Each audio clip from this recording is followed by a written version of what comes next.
Today I want to show you what's one of the fastest gaming computers in the world and one of the smallest.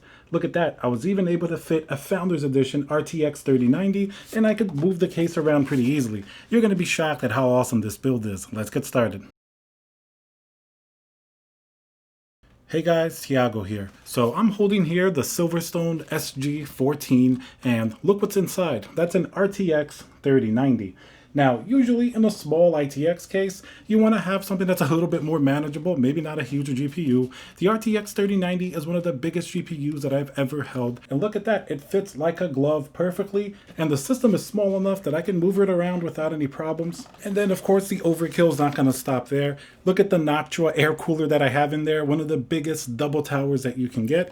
Pretty ridiculous. And of course, to make it fun, I paired it with a tiny power supply, 650 watts. Is that going to be able to handle a beastly system like this? Alright, so let's talk about the Silverstone SG14 that makes this all possible, as well as what I have in the build. Now, the initial build that I did in this, and I'm going to link the video as well, had a 6800 AMD GPU. The motherboard, of course, is an X570 Impact Asus motherboard. That's going to be a D-ITX, so it's just a little bit larger than an ITX motherboard, and I paired it with AMD's new Ryzen 5800X, which is a really great gaming CPU. Now, the 6800 build was nice, very powerful. I was very impressed at how much power a 6800, especially considering it's not that big of a GPU, actually has, and I think it fit pretty perfectly with this case. But as I was looking at it, and I was looking at the RTX 3090, I thought, this RTX 3090 Founders Edition is one of the biggest GPUs that I've ever seen. It's absolutely massive, it's very thick, it's pretty much huge in every single direction,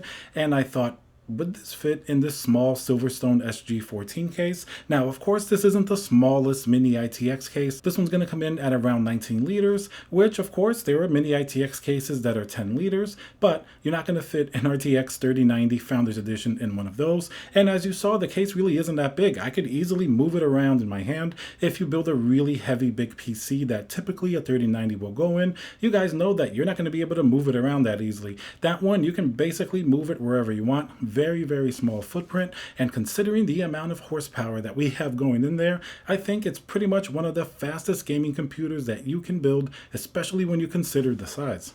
Now, this is where I was fairly surprised. The RTX 3090, after I ran Heaven Benchmark for around half an hour, stayed pretty much right around 71 Celsius. That's extremely cool. And that tells you that this GPU pretty much is getting all of the airflow that it needs. Now, the Silverstone case is going to have sort of little holes right on the panel where the GPU goes. So pretty much you have fresh air coming in without any problem. And then, of course, this GPU has a pass-through design. So it's going to get that fresh air from the front, and it's going to pass it out through the back.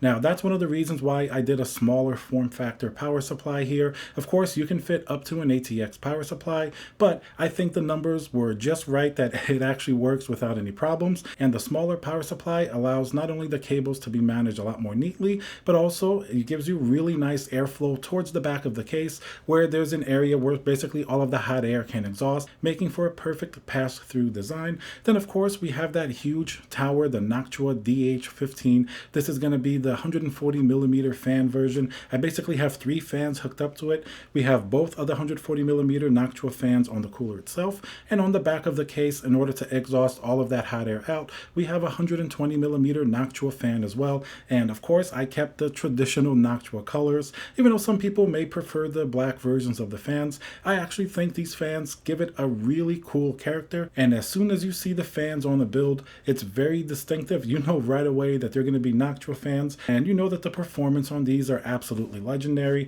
and here they help really bring all of the warm air outside of the case. I also have a much smaller Noctua fan on the top of the case. That way it allows for much better airflow. I didn't put a thick fan up here because the clearance is just not enough with this massive cooler. That's certainly one of the things that you have to be aware when you're using a huge air cooler like this Noctua. It's basically going up against everything in terms of the tolerances. It basically just fits. If it was any larger, I don't think I'd be able to put the back panel on, but the way it is now, everything fits perfectly. I have a smaller fan on top. It really fills out the inside of the case. And of course, with this Noctua cooler, even like a chip on the 5800X, which is a high-performing 8-core, 16-thread Ryzen 5000 CPU, it's going to allow it to run fairly cool while keeping the noise fairly low. So if you've ever imagined what a high-end build with an RTX 3090 would be, and one that has like a really high-performing CPU like a 5800X, you would probably imagine a much larger case. So that's why I was surprised at how much hardware I could fit on a small case like this.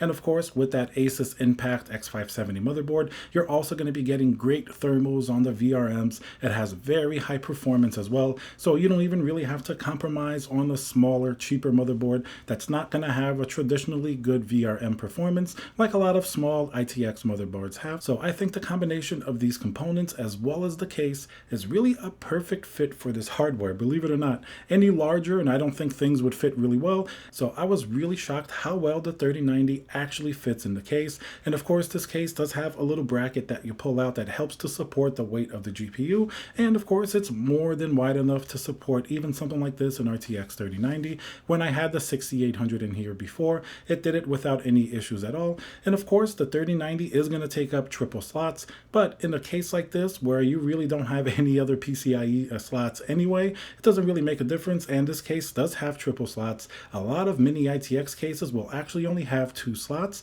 so that means that you would never be able to fit a GPU like this. So it's almost like this is one of the smaller cases that are meant to fit an RTX 3090. And of course, there are always different cases of different sizes that may fit this GPU. I just think this one is a perfect combination of not only actually fitting everything, but you still have enough air room for the airflow and the performance. Of course, these are very hot, high performing components. I mean, the RTX 3090 itself is pulling around 350 watts. We have around another 120 watts from the 5800X. So that's certainly a very beefy system. It's going to be putting out a lot of heat, but certainly the case does seem to manage it very well. And of course, to have a balanced view of the case, what are some things that I didn't like as much or that I think can be improved? Well, first, I think this case probably should have had like maybe a small form factor power supply bracket, because even though it's meant to be an ATX power supply, for many builds, you can actually easily fit a very high performing small form factor power supply.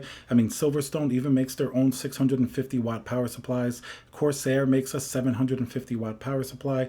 Some of these may come with their own bracket, but some may not. So it'd be nice for them to have a small bracket, because a small form factor power supply actually makes a lot of sense in a case like this, because then you have a lot more room for airflow, for cable management, and in many systems, I don't think everybody's going to be trying to fit an RTX 3090 in here. A small form factor power supply of even smaller wattage is certainly going to be more than enough to power something like this, and you can connect a small power supply to the case without any brackets. Here I have it held basically just by 2 screws, and it's certainly very stable, but it's not an ideal situation. Ideally, you definitely would want to have it on all 4 screws. And now I really do like the size of the case. I mean, look at the amount of stuff that I'm able to fit in there. The RTX 3090, the really big Noctua cooler. Some things that I wish it would have separately is maybe another little fan bracket near the back of the case, opposite the end where the air cooler goes. Because if you have a big air cooler like that, you're not going to be able to mount sort of the little 240 millimeter bracket that comes included with the case. It's just not going to fit and close because of the thickness of this really big air cooler. So having a smaller bracket for just a single 120 millimeter fan would be a lot easier and would let you mount a fan there, which is going to give you considerably better airflow. And now overall, considering the amount of stuff that you can fit here, and the pricing now seems to be, at least when I checked right now on Amazon, it's around $107. I think that's actually a really good price for a small case like this.